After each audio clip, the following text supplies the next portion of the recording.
সুদামা হচ্ছে মুকুট এবং রচনা দেবীর সন্তান। এই সুদামা ছোট থেকে কৃষ্ণ পরায়ণ ভক্ত ছিলেন। শৈশবকালে কৃষ্ণর সঙ্গে সুদামার ছাড়াছাড়ি হয়ে গিয়েছিল। সেই ছাড়াছাড়ি কালে কৃষ্ণ চলে গেল অবন্তী নগরে সন্দীপন মুনির আশ্রমে।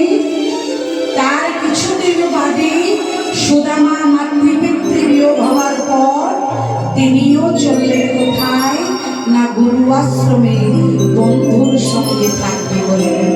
তাই চলুন মা, আমরা সকলে বলে সুদামার সঙ্গে গান গাইতে গাইতে আমরা সেই ভক্তির দেশে যাব। সবাই মিলে বল রে বল একবার সুধা কৃষ্ণ নাম। সুদামা গাইছে, আমরাও গাইব। বলে রে বাবা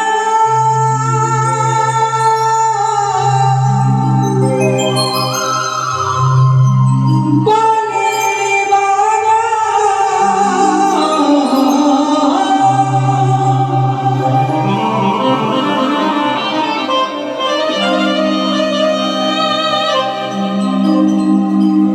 সুধা মাখা কৃষ্ণ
কানে যেই নামটি শুনেছে, এসে বলছে, কে বাবা তুমি, এমন করে আমায় মধুর স্বরে ডাকছ? গুরুদেব, আমি হলাম মুকুট মিস্ত্রির সন্তান, আমার নাম হলো সুদামা। তা তুমি এখানে কি করতে এসেছ? বলল, গুরুদেব, মিছে কথা কইব না, আমি এখানে এসেছি আমার বন্ধু কৃষ্ণের সাথে দেখা করার লাগে। ও বেশ, তাহলে কৃষ্ণ যখন তোমার বন্ধু, আজ থেকে আমি তোমাকে আমার কাছে আশ্রয় দিলাম। যার বন্ধু বাবা কৃষ্ণ হয়, তাকে কি আশ্রয় না দিয়ে থাকা যায়? তাই আশ্রয় দিয়েছে। এইবার মা, যেটা সমগ্র বাংলার মাটিতে হয়, কেউ যদি কাউকে একটু বেশি ভালোবাসে, তাহলে দেখবেন অনেকে সহ্য হয়। এই কলিযুগে মা, মানুষের মনে বড় হিংসা। যেমন আমি বলি একটা কথা, নিজেরা করবেও না আর কাউকে করতে দেবেও না। যেমন বলি, একটু আস্তে আস্তে, অনেক মায়ের মনে ইচ্ছা থাকে তুলসীর মালা পরা, থাকি তো। পাশের একজনে যেই দেখেছে মালা পরে যায়, তুই তুলসীর মালা পরবি, তোর দীক্ষা হয়েছে। এই, তুই মালা পরলি কেন? মাছ মাংস খাওয়া ছেড়েছিস? কথাগুলো মন দিয়ে শুনবেন কিন্তু। সে মনে মনে ভাবলো, সর্বনাশ, একটা তুলসীর মালা করলে যদি রাস্তাঘাটে এত কথা বলতে হয়, কালকে করে রাখে কি, তাই না? তাহলে যদি আমার মালাটা পরার ইচ্ছা ছিল, সেই মালার পথের পথিক হয়ে যদি তার চরণে আশ্রয় যাওয়ার একটা ভাবনা জন্মাচ্ছিল, পিছন থেকে ভক্ত এসে কাঠি করে দিয়ে সর্বনাশ করে দিয়ে চলে গেল। এখন মাত্র করবেন না, আমাদের বাংলার মাটিতে কীর্তনের এখন অনেক রকম ভ্যারাইটিস জিনিস দেখতে পাবেন মোবাইলে। এখন কীর্তন তো নয়, যেন মনে হচ্ছে মেডিসিনের দোকান খুলেছে। হ্যাঁ, গ্যাস অম্বল হলে 20খানা গ্যাসের ট্যাবলেট আপনাকে সাজেস্ট করবে, কিন্তু কোনটা যে আপনার সহ্য হবে সেটা তো ডাক্তারও জানে না, মেডিসিনওয়ালাও জানে না। হ্যাঁ, যদি বলেন কেন এখন বলছি, অনেক জায়গায় কমিটিতে কীর্তন করতে যাচ্ছি, সেখানে গিয়ে গানে বলছে, দিদি কালকে যা কীর্তনে এসেছিল, যা তত্ত্ব বলে গেছে না, দারুণ, আপনাকে কিন্তু সেরকমই বলতে হবে। বললাম, দাদা কিরকম তত্ত্ব বলে গেছে যদি একটু বলেন, আমি তো নতুন। হ্যাঁ, না ওই যে বলে গেছে যে পায়ের মায়েরা কেন কালো কার বাঁধে, এটা তত্ত্ব। হচ্ছে হ্যাঁ, দারুণ বললো। বলছে আর কি বললো? বললো ওই যে একটা মা গিয়ে জিজ্ঞাসা করলো, এখনকার সব বাবারা ভক ভক করে চলে, ওইটা কি করে কমানো যাবে, কি করে বললো বলুন তো, আমাকে একটু বলুন, আমি একটু শিখি, সবাইকে সাজেস্ট করতে পারবো।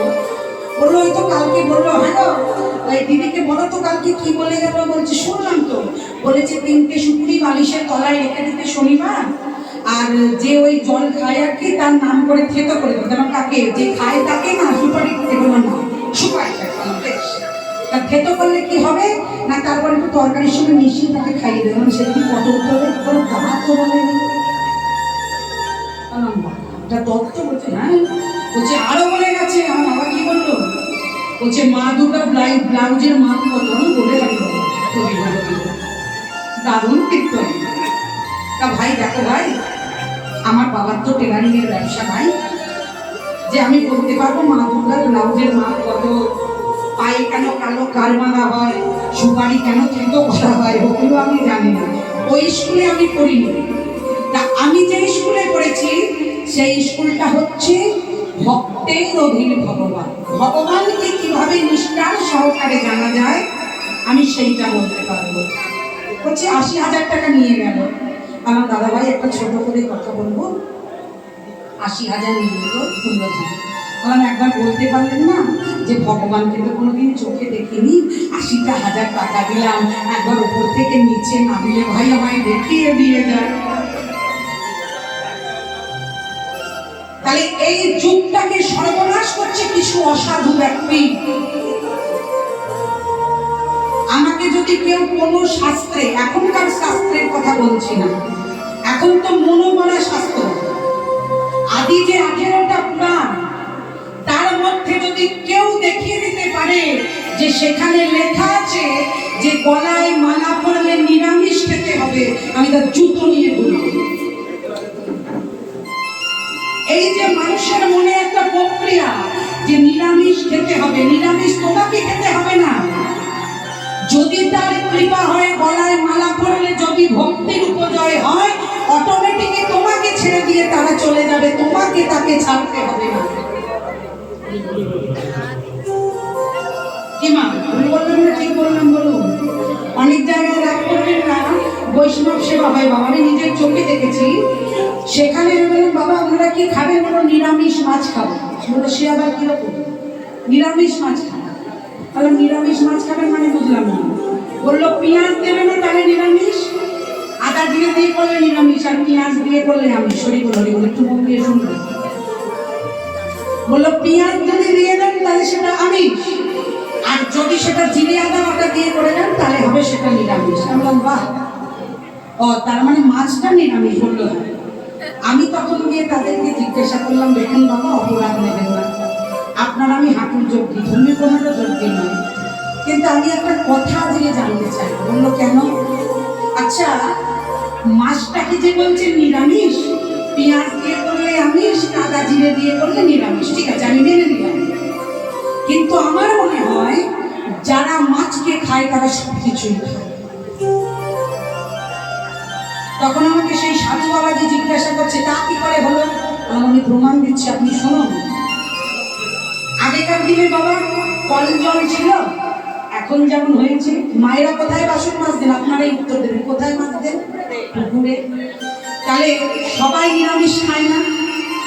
কোনো কোনো মায়ের বাড়িতে মাংস রান্না হচ্ছে, কোনো কোনো মায়ের বাড়িতে ডিম রান্না হচ্ছে, কোনো কোনো মায়ের বাড়িতে মাছ রান্না হচ্ছে, হচ্ছে না? এবার দেখা গেল কোনো মানুষ খায় এতটুকু, আপনি দিলেন এতটা সে খেতে পারলো না, তাহলে তার এতটা নিশ্চয়ই আপনি তুলে রাখবেন না। তাহলে বাসন যখন মাজতে যাচ্ছেন ওই খাবার এটাগুলো নিয়ে গেলেন, নিয়ে কি করলেন? বাসন মাজছেন আর পুকুরে ছুটছেন, বাসন মাজছেন আর পুকুরে ছুটছেন। তাহলে জলের ভিতর যে মাছগুলো আছে সে কি সেগুলো খাবার হিসাবে গ্রহণ করছে না? করছে তো। তাহলে ওই মাছটার পেটে মাংস যাচ্ছে, ডিমের টুকরো যাচ্ছে, মাছ মাছকে খাচ্ছে, তাহলে আপনারা বলুন মাছটা কোথায় নিরামিষ? মাছটা কোথায় নিরামিষ হলো বলুন? তাহলে তর্ক করে বাবা কোনো লাভ হবে না। সনাতন ধর্মকে নিয়ে ত্যাগ করো না, চেষ্টা করো কিভাবে ধর্মটাকে এগিয়ে নিয়ে যাওয়া যায়। এখন এই এতগুলো লাইট জ্বলছে, সকালবেলা হলে লাইটগুলো দেখতে ভালো লাগবে? বিচ্ছিরি লাগবে, কারণ রবির তেজের কাছে এই তেজ কিছু নয়, মানে সূর্যের তেজের কাছে। আর এখন যদি আপনি লাইটগুলো নিভিয়ে দেন তাহলে ভালো লাগবে? ভালো লাগবে না, অন্ধকার হয়ে যাবে। তাহলে রামকৃষ্ণদেব বললেন জন জন ভাবয়তি তম তম ভাবয়ত, যে যেমন ভাবে করে সে তেমন লাভ করে। তাহলে যে যেমন ভাবে ধর্মকে নেয় তাকে তেমন ভাবে চলতে লাগে। এই মালা তিলকটা পড়া কিসের জন্য? অনেক কীর্তনিয়া ডিরেকশন দিচ্ছে, এই মালা মানে হচ্ছে আমরা বিলিতি কুকুর, আমাদেরও মালিক আছে, হাড়ে পোড়া মুখ। তোরা যদি নিজেরাই নিজেদেরকে বলিস বিলিতি কুকুর, তাহলে সনাতন ধর্মটা কোথায় যাচ্ছে আগে ভেবে দেখো। হ্যাঁ, মালাটা কি? মালাটা হচ্ছে ত্যাগের জায়গা। মালাটা কি? একটা ইউনিফর্ম, একটা কোড, একটা আইডেন্টিফিকেশন, একটা সার্টিফিকেট যে আমরা নিত্য কৃষ্ণ দাস। কোন স্কুলে যেমন ইউনিফর্ম ছাড়া প্রবেশ নিষেধ, কি তাই না? ল কলেজে পড়তে গেলে কি হয়? ট্রাই করে ঢুকতে হয়, ব্ল্যাক এন্ড হোয়াইট। সেখানে যদি তুমি একটা হলুদ রঙের লাল ড্রেস পরে ঢুকতে দেবে বাবা? কারণ সেটা তার বিরুদ্ধে। একজন বাউল গান করছে, সে যদি 12 মুন্ডু প্যান্ট পরে হাতে একতারা নিয়ে বাউল করে, ভালো লাগবে? লাগবে না। তাহলে যার যেটা ইউনিফর্ম, যার যেটা কোড, সেটাকে গ্রহণ করে। এই তিলক সেবা আর ললাটে মালা পরা মানে এটাই প্রমাণ হলো যে আমরা ভগবান কৃষ্ণকে নিজের মন প্রাণ সঁপে দিয়েছি। এটা আমাদের বড় ইউনিফর্ম। তাই আজকে সকলকে বলে যাচ্ছি মা, যেদিন মন থেকে চাইবে খাওয়া ছেড়ে দেবো সেদিন ছেড়ে দেবেন। আত্মা আপনার চাইছে আমি মাছ খাবো, আপনি লোক দেখিয়ে বলছেন খাবো না, এর চাইতে বড় অপরাধ আর কিছু নাই। এটা শাস্ত্রে বলছে, আমার কথা নয়। আত্মা রেখে ধর্ম আর পিতৃ রেখে কর্ম। আমি প্ল্যাটফর্মে দাঁড়িয়ে আমি কীর্তনী, আমি বললাম আমি মাছ খাই না, তো ঘরে চুরি করে খাচ্ছি, তাহলে আমার মতো মিথ্যেবাদীর মুখে কেন কীর্তন শুনবো? আপনি আচরণ ধর্ম করে দিবে শেখাও, নিজের আচরণে না ধর্ম জীবকে শেখানো না জানো। তাহলে আমি ঘরে লুকিয়ে খাচ্ছি মাছ, আর আপনার সামনে বলছি নিতাই নিতাই আমি তো মাছ খাই না। তাহলে এই মুখে যে কৃষ্ণ কথা বলছে এগুলো সব মিথ্যে কথা, পৃষ্ঠার সমান। তাই মায়েদেরকে বাবাদেরকে বলবো, যারা যেখানে বসে রয়েছে, যাদের রুচিতে বাঁধবে না তারা খাবেন না, যারা মনে করবেন আমার আত্মা চাইছে খাবেন, কিন্তু মনটা যেন আমার হরির চরণের উপর থাকে। দাতা কর্ম যদি পালা শোনেন, তাহলে ভগবান সেগুলো দ্বাদশীর পালনের দিন দাতা কর্ণের পুত্রের নরমাংস খাবার আশা করেছিল। তাহলে বলুন এই পালাগুলো মিথ্যে? তাই মায়েদেরকে বলবো না, বৃত্ত কথা বৃত্ত কৃষ্ণ কথা কানে নেবেন না, সংসার ধর্মে থেকে সেবা করুন। এখনো পর্যন্ত দক্ষিণেশ্বরে গেলে 16 মাছের টক ছাড়া মায়ের পুজো হয় না, তারাপীঠে যাবেন মাছের মাথা ছাড়া মায়ের ভোগ হয় না। তাহলে ওই তো আমার শ্যামা মা। তাহলে ভগবান মা কৃষ্ণ কালীর রূপ ধরেছিলেন, তাহলে তো কালীর রূপ নাই ধরতে পারতেন।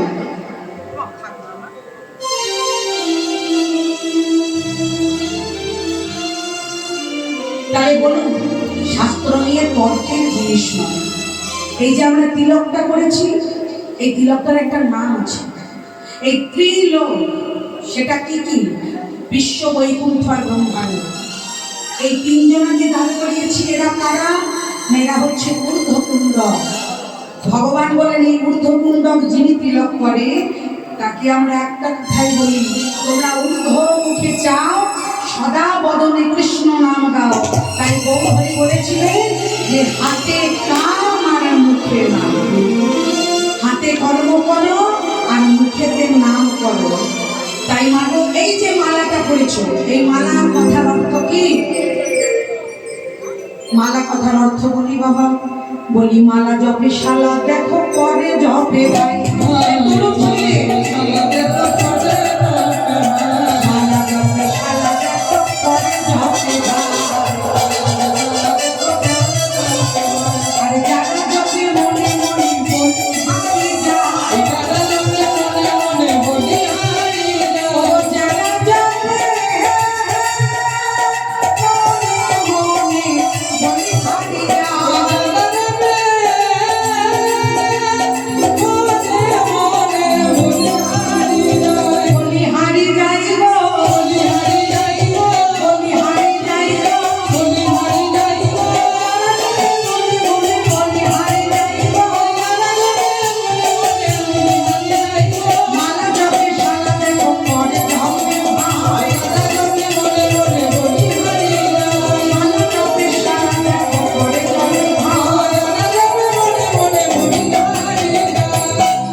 আসরের মধ্যে মানে এসে আমি গালাগালি করছি, শালা মানে তো গালাগালি, তাই না?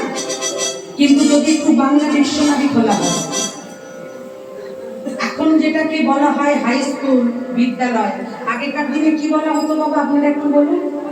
পাঠশালা। তাহলে নিশ্চয়ই মা শালা মানে খারাপ কথা নয়। শালা মানে হচ্ছে আশ্রয় করা। কাকে আশ্রয় করবো? না হরি। হরিকে আশ্রয় করবার জন্য এই মালার প্রয়োগ। মা শব্দে অভীষ্ট, লা শব্দে উৎপত্তি। যেখানে অভীষ্ট ফলের উৎপত্তি তার নাম হচ্ছে মালা। তাহলে মালা জপে শালা। হ্যাঁ গো, শালাটাকে বলছি এ শালা সে শালা নয়, যাকে আশ্রয় করেছি। কর জপে ভাই, মানে কৃষ্ণ যদি আমার শালা হয় মানে আশ্রয় হয়, তাহলে তার ভাই মানে হচ্ছে দাদা বলরাম, আর কলিতে যিনি হচ্ছেন নিত্যানন্দ, যিনি পরম বৈষ্ণব। আর যারা জপে মনে মনে বাবা তাদেরকে বলে হারি। তাই মালা কথার অর্থ হচ্ছে যিনি অভীষ্ট নামকে আশ্রয় করে, যিনি কৃষ্ণ চৈতন্য স্বরূপ সত্তাকে আশ্রয় করে মনে মনে অভীষ্ট করে দেবতার আসনে বসিয়েছেন, তারই যোগ্য হচ্ছে মা। তাহলে এবার কি হলো মা? সুদামা গুরুগৃহে থেকে চোখের মনি হয়ে গেল। সেটা কিন্তু আর 5 জন আর সহ্য হলো না। কেন না, বিগত আমরা এত বছর ধরে এখানে রয়েছি, গুরুমা কোনোদিন আমাদের খাইয়ে দেয় না। আর খাইয়ে দিচ্ছে কাকে? না, সুদামাকে। তা সেই জন্য মা আমার সুদামাকে যখন খাইয়ে দিচ্ছে তখন কিন্তু মনে মনে একটু অভিমান হয়েছে সকলে। সকলে তখন বলছে, শোনো সুদামা, তোমায় একটা কথা বলি। বললো, কি কথা? না, আজ থেকে গুরুগৃহেতে তুমি সদা সর্বদা আমাদের কথা মতো মেনে চলবে। আর যদি মেনে চলতে না পারো তোমাকে ঘাড় চাপিয়ে দাঁড় করে দেব। গোবিন্দ মনে মনে ভাবলেন, এই জগৎ সংসারে আমার ভক্তকে যদি কেউ আঘাত করে আমি সইতে পারি না।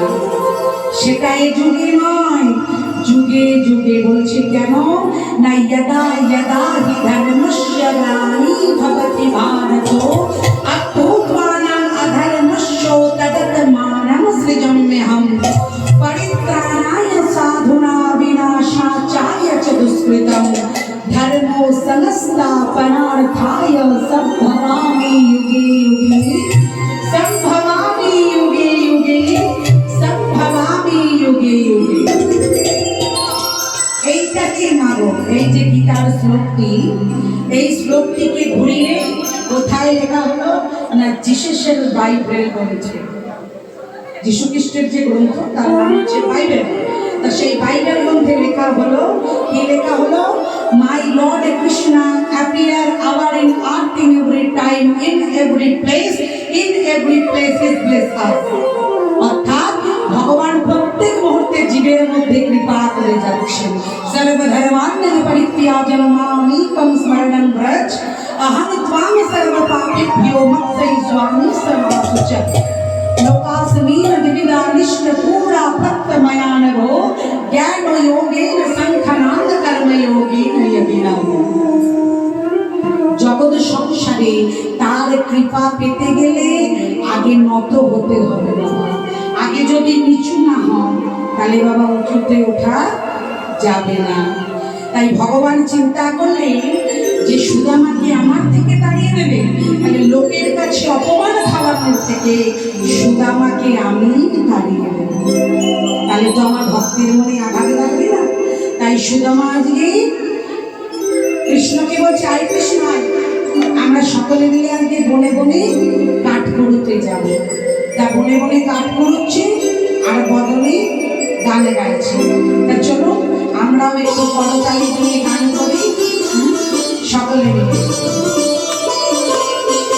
আমার মনে চলো যাই ভ্রমণে,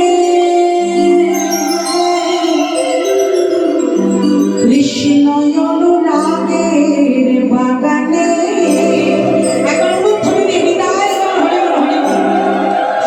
আমার মনে চলো যাই ভ্রমণে, কৃষ্ণ অনুরাগের বাগানে।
তিনজনা মালি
এইবার সুদামা আমার গান গাইছে আর এমন সময় প্রচন্ড পরিমাণে ঝড় উঠেছে। যখন প্রচন্ড পরিমাণে ঝড় উঠেছে ওই ঝড়ের শব্দতে চারিদিকে কোলাহল। আর এমন সময় কৃষ্ণ ডাকছে সুদামা,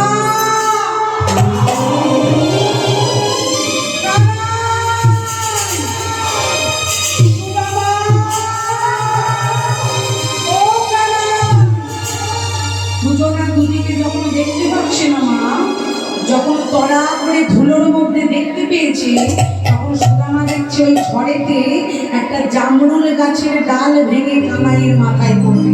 তা বন্ধু তো ছুটতে ছুটতে ছুটতে ছুটতে এসে বলছে কানাই,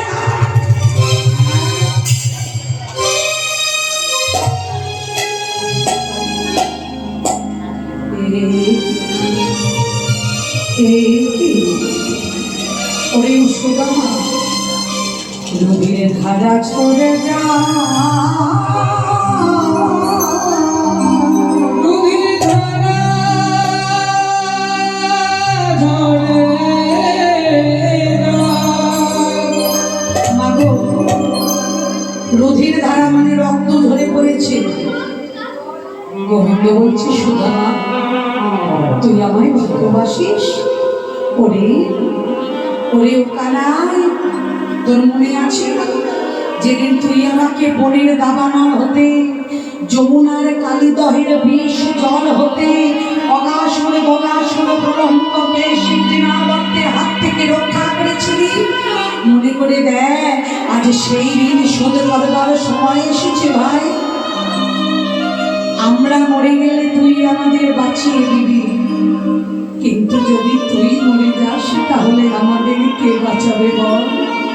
এ জগতে তোর চাইতে তো আর বড় কোনো ডাক্তার নাই।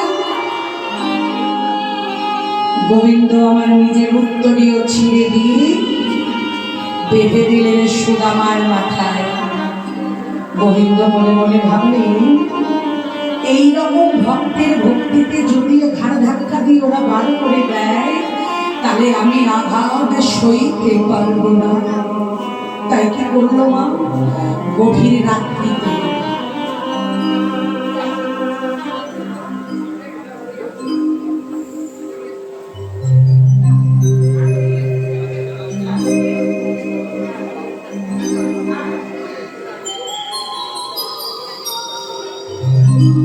যেই বলেছি মা, অমনি কি হলো, অমনি সুদামাকে ঘরে ডেকে নিয়ে গিয়ে কানাই বলছে,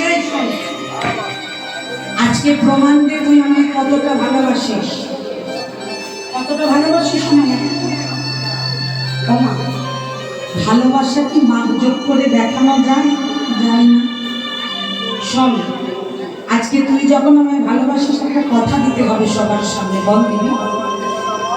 বৃন্দাবনে যেমন ভাবে আমার জন্য চুরি করতিস, তেমনি ভাবে কিন্তু তোকে চুরি করতে হবে। সুদামা বলছে, কানাই কি করে সম্ভব? গুরু গৃহে থেকে, গুরু মায়ের ঘর থেকে চুরি করা যে কোনো অপরাধ? ও তাহলে আমি তোর বন্ধু নই, তাহলে তুই আমায় ভালোবাসিস না? বেশ বেশ বেশ, বললি যখন চুরি করলে যদি তোর মন সন্তুষ্ট হয়, আমি কথা দিচ্ছি আমি চুরি করব। এই বলেই সুদামা আমার চুরি করছে, আর কানাইকে বলছে, কানাই কানাই রে, আমাকে ভালো করে ধরবি, আর যদি পিছন থেকে গুরুমা এসে ডাকে, কেউ যদি ডাকে, আমাকে ইশারা করে দিবি, আমি নেমে পড়ব। এই বলে মা, ছোট ছেলে তো, উৎকলের ওপর পিয়েছে, পিড়ির উপর উৎকল। উৎকল মানে মোড়া যাকে বলো, আগেকার দিন ওটা কাঠ দিয়ে তৈরি হতো, পুরো স্ট্রাকচারটা জিগজ্যাগের মতো, সেটাকে বৃন্দাবনে ভাষায় বলা হয় উৎকল। তার উপরে একটা পিড়ি দিয়েছে, দিয়ে এবার চুরি করছে।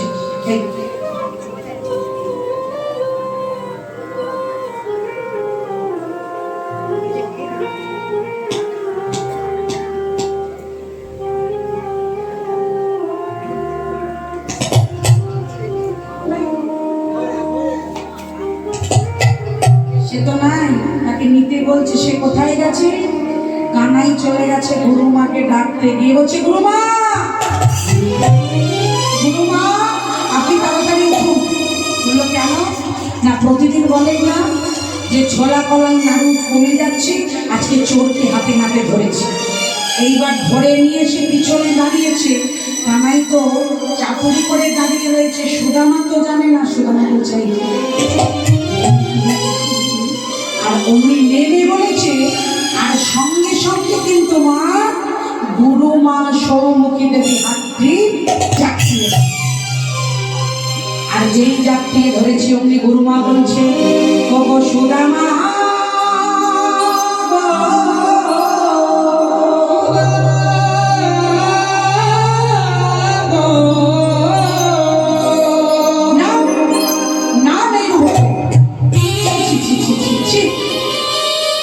ওই জন্যই বলে, পরের ছেলেকে যতই ভালোবাসো নিজের ছেলে হয় না। গুরুগৃহে থেকে তুই এই চুরি বিদ্যা শিখলি সুদামা, শেষ পর্যন্ত চুরি করলি, মুখ পুরালি, দূর হ, দূর হ। সুদামা বলছে, মা ও মা, আমায় যতই তুমি মারো, আমায় যতই তুমি বকো, বিশ্বাস করো ওই কানাই, চুপ করো, কানাই তোমার আগের থেকে আমার গুরুকুলে আছে। কানাই কোনোদিন চুরি করতে পারে না। এত বড় স্পর্ধা তোমার, তুমি নিজে চুরি করে অভাব কানাইয়ের উপর দাম দিচ্ছ। মা তাহলে কি আমি এখানে থাকবো না? না, আর এখানে তোমার থাকা হবে না, এই মুহূর্তে তুমি বেরিয়ে যাও। তখন সুদামা বলছে, মা গো, আমি কোথায় যাব বলে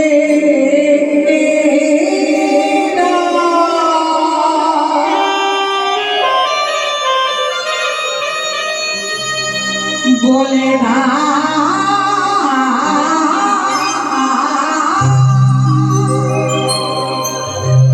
আমি কোথায়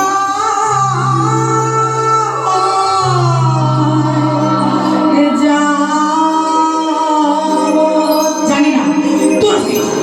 তোর হয়ে যা চোখের সামনে থেকে, ওই পোড়া পোড়া দেখাবে না।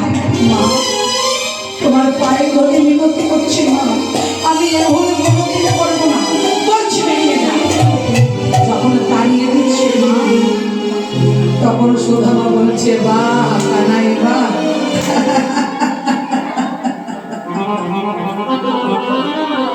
বন্ধু বন্ধু না। মা বৃন্দাবনের মাটিতে দাঁড়িয়ে বলেছিল যে, রে সুদামা, যদি তুই আমার সঙ্গ ছেড়ে দিস, কোনোদিন তোর কানাইয়ের হাতে ছাড়বি না। আর আজকে তুই হাতে ছেড়ে দিয়ে চলে যাচ্ছিস। বেশ শুনে থাকে কানাই, আমারও নাম সুদামা। আমি যদি প্রকৃত তোর বন্ধু হয়ে থাকি, আমি তোকে এবং কার দেখাবো না, দেখাবো না, দেখাবো না। চলে গেলেন সুদামা কাঁদিতে কাঁদিতে। যাবা